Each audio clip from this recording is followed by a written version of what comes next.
Относительно сделки со следствием много разговоров, слухов идут, что якобы кто-то там хочет заключить сделку там, и кто-то что-то предлагает.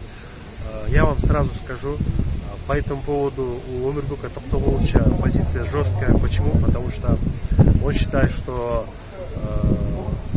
со следствием сотрудничать нету никаких оснований, потому что он себя виновным не считает. Сотрудничать со следствием когда?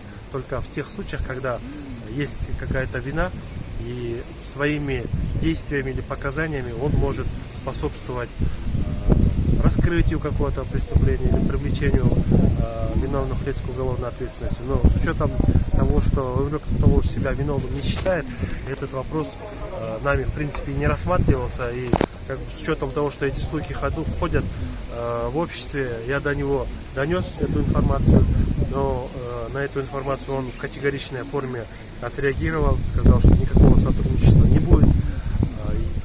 Ходят какие-то вопросы, что он может какую-то сумму возместить.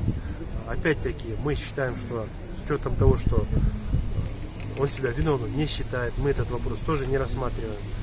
В установленном законном порядке мы будем добиваться его оправдания. Вот вы сейчас Спасибо напомнили большое. о сумме, да? Я извиняюсь, Вот пару месяцев назад Омирбек Токтогулович заплатил 100 миллионов сомов в бюджет государства. Вы как-то это апеллировали этим в суде или во время следствия? Этим вопросом мы даже этот вопрос не поднимали, потому что это было в форме спонсорской помощи, и в рамках какого-то дела это действие не совершалось. Поэтому мы этот вопрос даже не поднимали.